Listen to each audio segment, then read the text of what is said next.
What's up, guys? It's your boy, Ricey Boy. I'm back with another video, guys. Are you good? I don't know what the fuck that is. Okay, anyways. So, I love my sister. My sister. Anyways, I told my sister I was stressed out, and she was like, why are you stressed out? And I was like, I am, you know. She's like, well, I know your living situation is not good, so I know you're stressed out. I don't know, they always keep sending me honey for my nuggets, honey for my nuggies. So she's like, I got you something. So they just delivered this from DoorDash. Surprised me with a meal. This is a soy tea. Where the hell is the front of the cup? Oh, right there. Okay. All right. And then we got some French fries right here. Oh, let's say grace. Dear God, bless this food and just me on. All right. And then the big deal. And the big surprise is a 10-piece nugget meal. Okay? So, guys, if you notice in my videos, I really don't finish the food. Like, even though you guys think that my fat ass finishes the food off camera, I really don't. So it's so weird because it's like, after I did my surgery, like, the old me, if you watch my old videos, I literally would finish the food off camera. In my old videos, I don't know what it is. I'm addicted to this seasoning. I don't know. It's weird. I'm addicted to it. Oh, my finger hurt. All right, we said grace. Let's talk. You guys can see the French fries. Let me just put it like that. So you guys can see the fries right there. Okay, and then you guys can see the drink. And you can see the nugs. Nugs. Okay.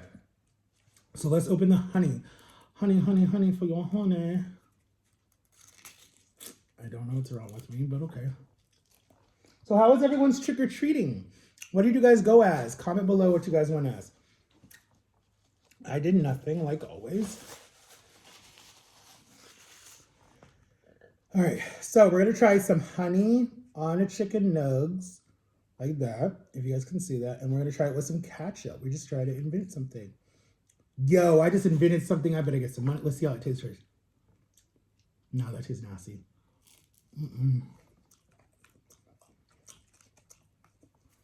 Let me not make any weird faces because people take pictures of my weird faces. So I don't know. We're making any weird faces. Okay, so what we're going to talk about today is abandonment issues, okay? Because I'm 34 years old, right? I was adopted at 4 months old from my birth mom. And she didn't want me, so she basically just said, plop. And, I mean, you guys know, well, hopefully some of you guys know, and I'll let your parents tell you where babies come from. But that's not my place to tell you. That's your parents or your uncle or your auntie or your brother, your sister, whoever you're close to. Or you'll learn it when you go to high school because they teach you that in home economics and all that other stuff. If they still teach it, they might. I think they took it out of school. So anyway, my birth mom, my birth dad did da-da-da-da and had me. And then my birth mom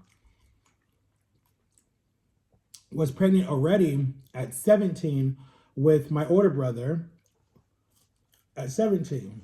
And then he had his first baby at 17. I had my first scare at 17. And I wish it would have been real, honestly. Because my child, honestly, I think if I had a baby at 17, I think my child would be, oh hell, I don't even know. In their early 20s, maybe? I don't know. Wait, let me think. I don't know. I'm not good with math. I'll have to look it up later. But, so anyway, so the cycle repeated itself with my older brother.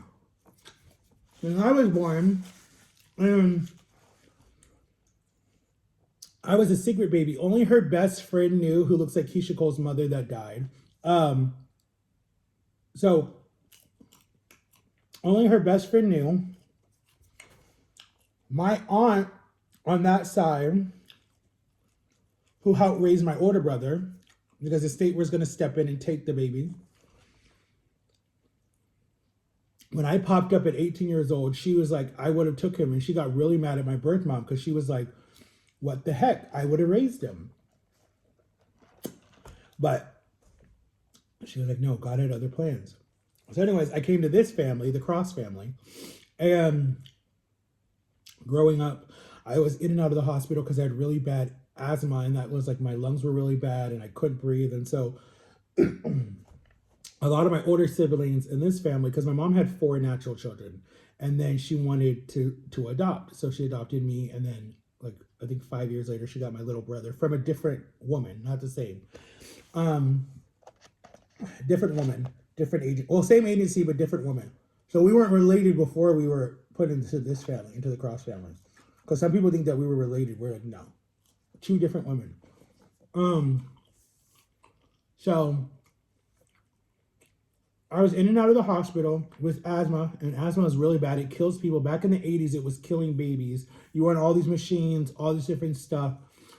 When you would have an attack, you could be in the hospital for months, even years before you would get out, because it was still a disease that they didn't even know how to really treat back then in the 80s, early 90s. So I came close to death a lot of times. And God kept saying, nope, nope, nope. And then I was born with crooked feet. My feet were like this.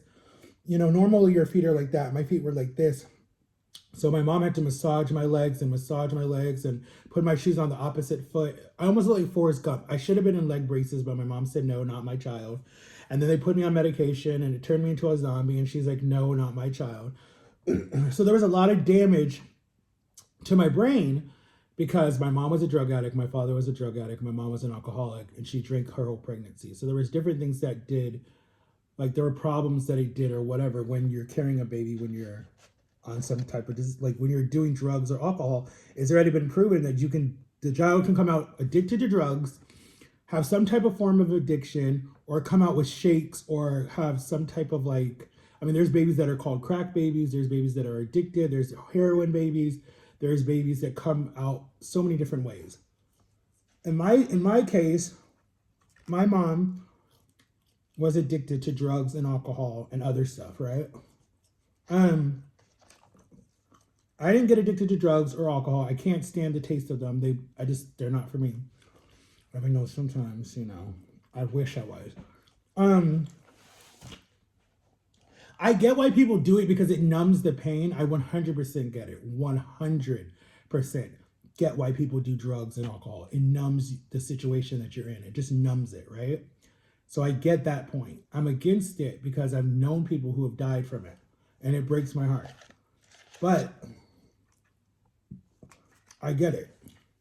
Because it might not hit you now, but when you're in your 50s and your 60s and your 70s and you're getting older, then your body starts to fall apart because of that drug or that alcohol. Like your liver starts to fail, your kidneys start to fail. You got to go on dialysis. Like my birth dad died from drinking too much.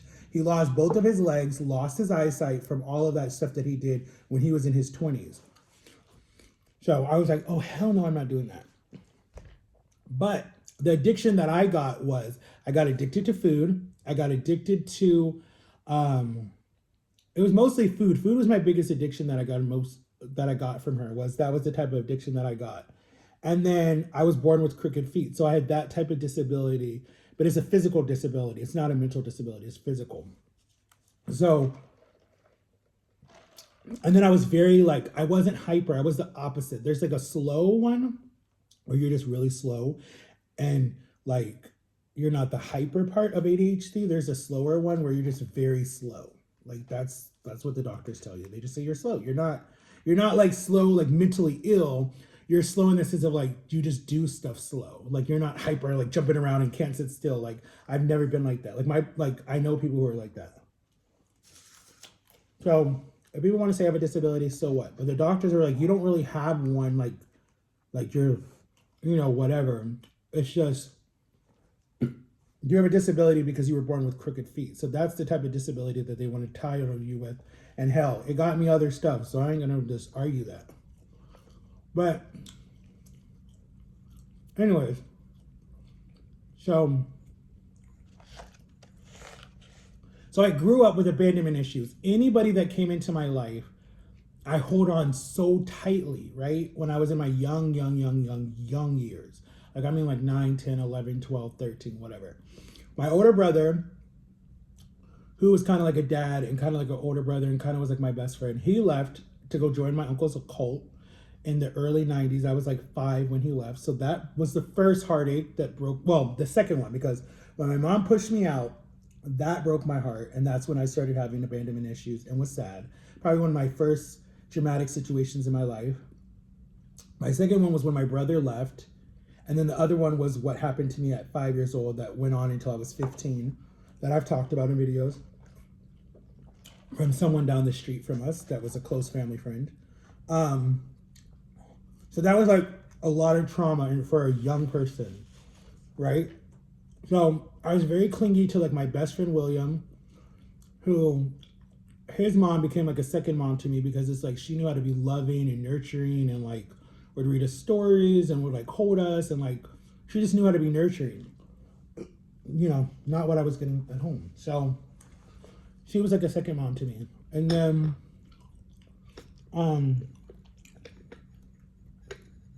my other brother came back from the Air Force Academy because he got kicked out. He was abusive. He would beat me and stuff like that and pick me up by my ribs, broke my jaw. My jaw is still broken to this day.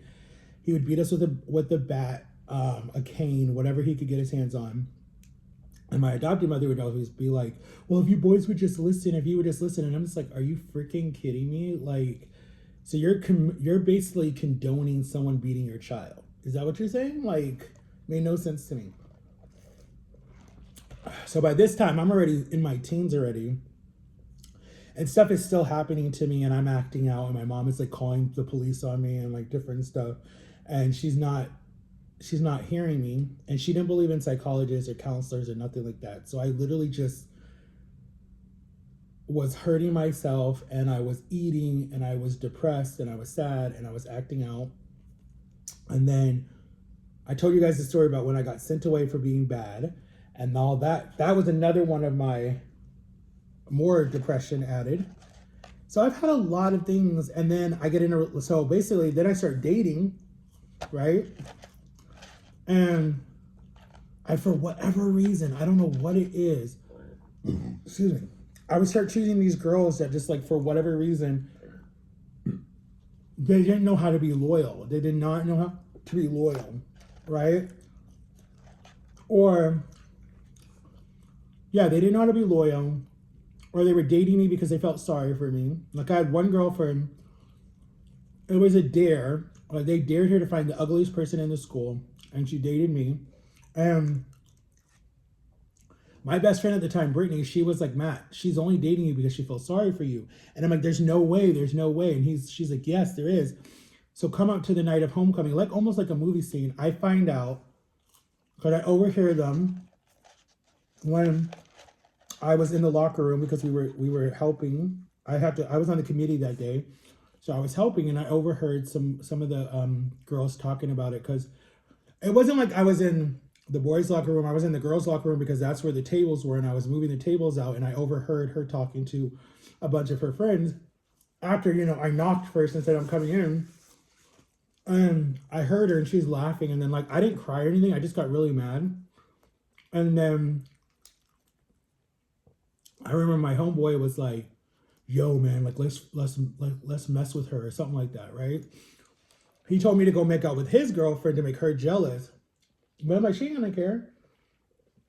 So then his girlfriend like kissed me and what, like try to dance with me like the whole night. And then she was like, oh, so you found out or something like that. And I was like, I just overheard you. You have a big mouth. You were talking really loud and I don't care. And then she's like, it was just a dare. The cheerleaders dared me to do it or something like that. And I was just like, so if they dare you to jump off a bridge, you're going to listen? And then she was like, you sound like my mom. That's what my mom said. I'm like, yeah, because your mom and my mom like were friends. And I've known you since you were like in diapers and stuff like that, like both of us. And I'm like, you just want to, anyway. So I was just like, that shit. I was like done with her. And then I got with Feliciana when I moved to Florida, when I finally got to Florida. And we dated for a long time, but then she thought I was sleeping or cheated on her with my best friend Zule. And I'm like, no. And then like, I just remember one day, like the whole class was talking about it. And we got so pissed that we both like stormed out of the classroom. And we almost got referrals. We almost got written up. But I remember like our cool teacher that was a cheer coach, she came and got us because we had our next period anyways. And was like, Matt and Zoo, like, calm down. They're gonna call the cops on you guys, because we were like so mad, and like we were ready to fight. We were like, let's go, and because it's Feliciana's sister that said something, and we were like, that's not true, and then everybody was like calling us cheaters and blah blah blah blah blah, and it just was like a whole mess, and I was like, nah, man. And then like I broke up with her the night before prom or before homecoming. So this was like our senior year. So we dated my sophomore year and my senior year. And I broke up with her because I gave her a chocolate rose because we both were foodies, right? So I gave her a chocolate rose for Valentine's Day, right? And you know, because I didn't have money back then, and I was like, I'm not gonna go. Like everyone was buying their girlfriends roses for like $1 or whatever, right? And I missed that day, and it was like the day before prom it was homecoming. It was homecoming, and I gave her a chocolate rose that I got from the Dollar Tree or whatever it was, because I just thought it was cute. Like I didn't think anything of it. Are you freaking kidding me? You give me a chocolate rose, and like she gave it to one of her friends, and I said, you know what? Then we're over, and we broke up. We were done. And then she went to homecoming with her sister. I didn't go at all. I regret it. Kids, go to your homecoming because you will regret it. And then the second part is that I found that I could have took like my aunt or my grandma that like everyone loved, or my sister because she moved here. But because you're allowed to take one person over the age of 21 to be your date to like prom or homecoming. And I didn't know that, because I would have took my aunt or my sister or my grandma or my mom,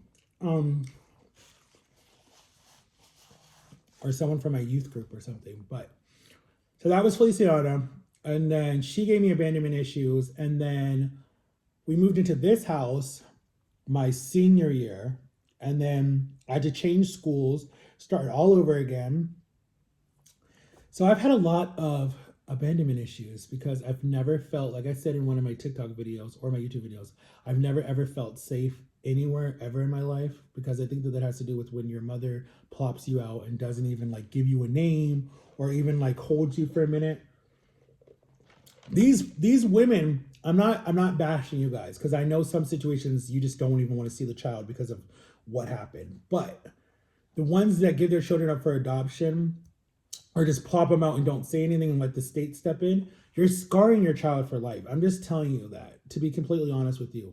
You're messing your child up. Unless your child comes out with really tough skin like my brother did, where that doesn't even faze him at all. He doesn't even talk about that, and I wish to God I could be like that. You know, he doesn't talk anything about his adopted mother at all. Like it just doesn't faze him. Because even my adopted mother was, or his birth mother, I mean, my adopted mother was like, I feel like you came from my stomach, and would be like, you're mine. I feel like you're mine. And I should have just let that connect in my head and just been done with it, you know? Because to this day, I regret finding her, because she's denied me so many times. She's lied about stuff. She lives 6 hours away from me and never even tries to come and have a relationship with me at all. And then I found my birth father. He died. I never even got to meet him face to face. I talked to him on the phone. I have 4 sisters on that side. I'm the middle child on both sides. I have 4 sisters on that side, and I have 4 brothers on my birth mom's side. So I'm the middle child. No one wants a relationship with me. No one tries. So I'm like, I'm good. Like, I don't know what they were expecting. I don't know if they thought that I wanted money from them or something. No, I just wanted like one day to be like, hey, y'all want to like meet up? Let's hang out. Let's do a family reunion, whatever. And come and meet my nieces and nephews on that side. Like I've met none. So I'm good, dude. I'm good. It does not bother me at all. But I've made my own life, right? God has blessed me with so many different people in my life. And I still have abandonment issues. I'm 34 years old, and I'm still afraid to be abandoned somewhere. Like, I was just on a cruise, and when we took off from shore, like, I was freaking out because I was like, dude, please let this boat come back in one. Please let us not fall apart. Please don't let us hit an ice. Like, my head was just going and going. And that night, I literally couldn't even sleep. Like, my body literally shook the whole night because of the emotions from the boat. Like, I was rocking all night long, and I felt nauseated and everything. And then my sister was way down the hall in like room 240 something, and I was like room 214. And I'm like, first of all, we're far away from each other. We have different muster stations where you're supposed to go if the boat is sinking. I said, screw that. I'm going to their muster station. I don't care. I'm not being separated. So, and in my head, I'm thinking women and children first. Shoot, I'm getting on that boat. I'm not, no, thank you. I don't do water at nighttime. That freaks me out because I need to know what's under me. But it was still fun. But like, I have really, really, really, really bad anxiety and really bad abandonment issues.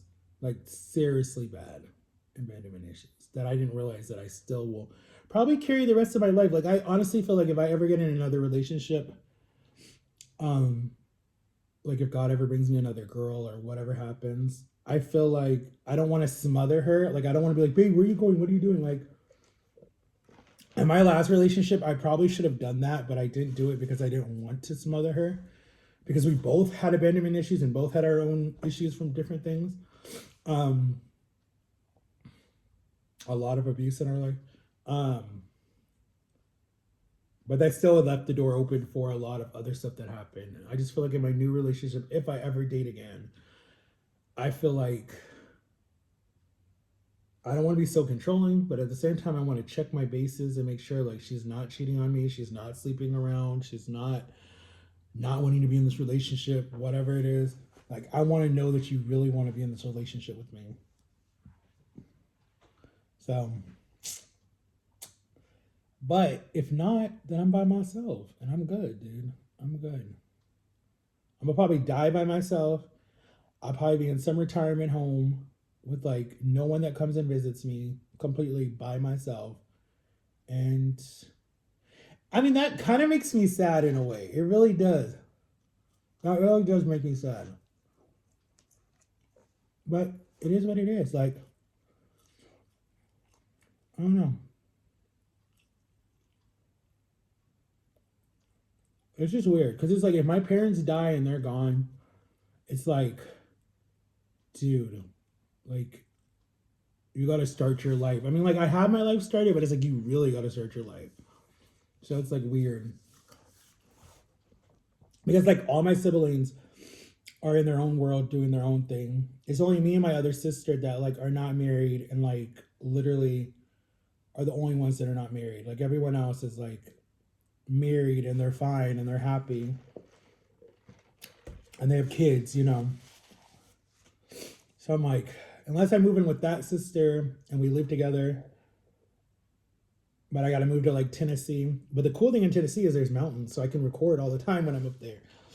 And it's just me and her for the rest of our lives or whatever, or something like that, until she meets a guy or something. But all my best friends are like married, have kids, are like happy, you know, in their relationships. Like, literally all my best friends. Like, I'm talking about from like my childhood. Like, my best friend William has a boy and a girl, and he's married to the same girl that he like met back when we were like 15. No, shoot, back when we were like 12 or 13. I think, yeah, they're still together. Yeah.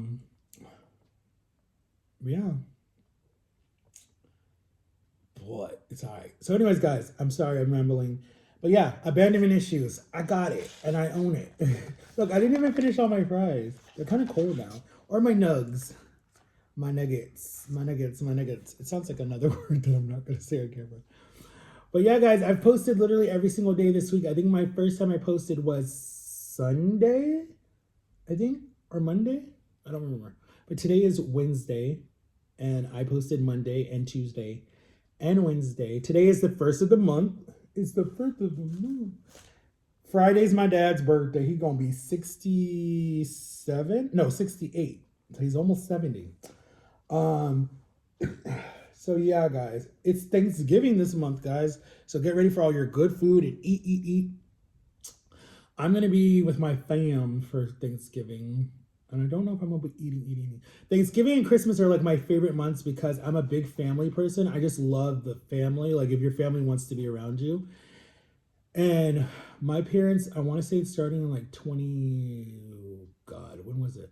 Like when we first moved to Florida, we used to do like Thanksgiving was at my uncle's house. Christmas was at our house, right? So we would go to my uncle's house. He'd go all out, all this yummy food and stuff like that. And he would roast a turkey and fry a turkey. And the kids would play upstairs. Like me and my cousins and my brother would play upstairs. They would be playing like NBA games because my brother was all into basketball and my cousin. And then me and my other cousin would be watching like Disney Channel or whatever. We'd just be having fun. And then when they would come to our house, we would hang out upstairs in me and my brother's room because my parents made us share. And we would be watching them play video games again. And then I'd be with my cousin and we'd just be talking about whatever. And then we always did this thing where like Christmas Eve night, me and my cousins and my brother, we would always get money from my grandma and my grandpa, like 20, 40 bucks, whatever it was. And then we would go out Christmas Eve night and go shopping. Sometimes we'd stand in a line for a long time so my brother and my cousin could get this video game. Or we would stand in line to get like some type of CD or whatever it was back then. And then just come back and like hang out and have fun. So I miss those things growing up. Then now where it's just like everyone does their own thing. Everyone's, it's just like, no. Like I want to be around family that wants to have fun and do stuff. I don't want to just be in my room or right here in this corner on Christmas Day. Like, this is so much fun. Like, really? Last year I was by myself and I had to work. My son wanted me to come, but I had to work. So I didn't get to spend Christmas with him. So I'll spend it with him this year. Thanksgiving I'll be with my sister. So that'll be fun. And then my parents won't be here. So I will probably spend the morning hanging out and then come home and just whatever, I guess, be by myself the rest of the day. You be Christmas by myself. So yeah. You get y'all some food, guys. I gotta get back on my diet. I know I keep saying that, and I know people are like, yo, this idiot like gained back all his weight. He swore he was never gonna do it. I've watched my earliest videos. I'm mad at myself. Like, that's another one of my depression issues. Like, I'm literally mad at myself. Like, I was doing so good 3 years ago. Like, so good. And it's just like, dude, to be 4 years since my surgery and be like gained back weight, like that shit pisses me off so much. I don't even want to talk about it. Like, I don't talk about weight anymore. So, we'll see. I don't know what God's plan is, but we'll see. But I love you guys. Make sure to like and subscribe. Turn on my notification. Watch yesterday's video, guys. And yeah, me and my son are going to do a video soon, guys. It might be a spicy chip challenge. Oh, no, wait. We can't do that one. It might be the poi. I can't even say it right. We might do the... I am studying. I'm a stuttering problem. We're going to do a pickle challenge, or we're going to do the sour candy challenge that you see on TikTok, or we're going to do, I don't know, something, guys, but we're going to post it. And we got to come up with some names for the channel, guys. So think about some names for our channel, what we should name it. It's got to be something like funny or cool or like different that's not on YouTube every time. Right now, we don't want to do family channel. Like, that's stupid. I ain't doing that crap. We got to do something like, we could use our initials, or we could come up with something that's just like different. But it's got to be like something that's like really cool. And then something that maybe shows like memory to like his mom or something. And probably my first true love. Something in there, something in the name would be really cool. To have like all three of us. So it would just be like, it would probably be like CAM or something like that would be our channel. So that's like the letter of all of our names would be cool. Or the, all of our birthdays together somehow would be cool, because it was like his birthday first, because he's April, then she's May, then I'm June. And we were like, if we got married, we were going to get married like sometime in July. So it's like birthdays, anniversary. And then if we had a daughter, the daughter would be like August or something, or try to do like July. So it's like all the birthdays line up, and it would have been really cool.